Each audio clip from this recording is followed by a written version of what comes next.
As we head into the last weekend of this long election campaign, the latest polls still very close. Many are saying that on Tuesday, Canadians will be waking up to a minority government.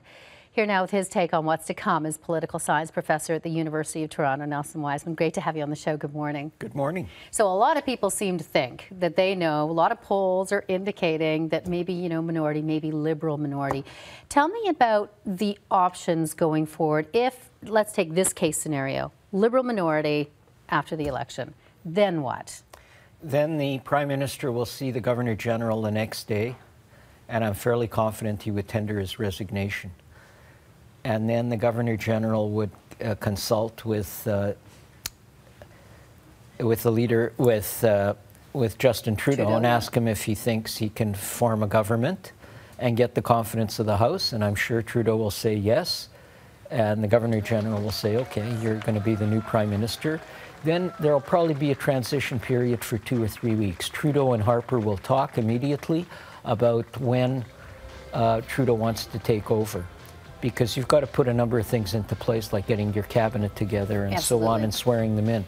That's different than England, where if an opposition party wins, the Prime Minister moves out of 10 Downing Street that evening. Right away, done. Yeah.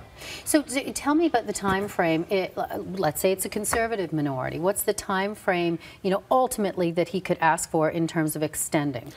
He can't go beyond January the 8th because of a bill passed back in 1997, a private member's bill, which was introduced by Peter Milliken, who became a speaker. Yes. But this was before he was a speaker, just a Liberal backbencher, because we've got to fund government. And the way you do that during elections, when Parliament isn't sitting, is through something called Governor General's warrant. So you're getting money from the Governor General, but the idea is that the minute Parliament comes back, Parliament has to authorize it.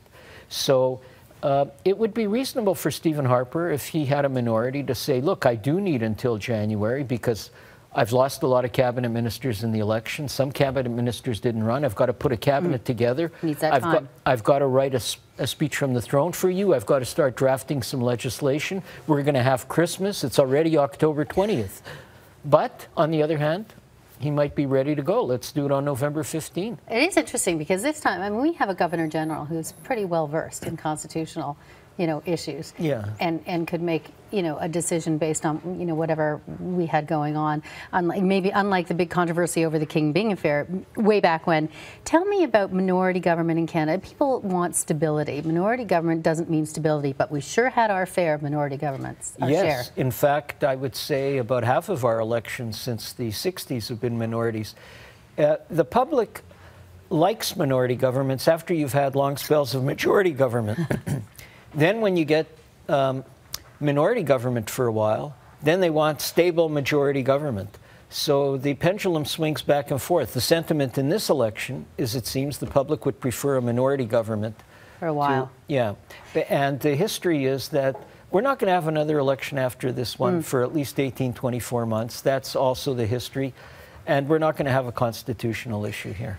And there'd be no stomach for it. Very quickly, advanced polling up 71% over the previous election. A lot of people say, well, then obviously that means change. You say not necessarily. No, because advance voting has been going up in a number of elections in the last number of elections, and it hasn't indicated that voter turnout goes up. I mean, if voter turnout went up 3% last time, but the election before, it went down 2–3%, and more people had gone to advanced polling. A lot of it has to do with the parties more aggressive in pulling out their supporters to get that ballot in the box so they can't change their mind, and more advanced polling days. And only a few more days to go of this campaign. Nelson Wiseman, thank you for coming in.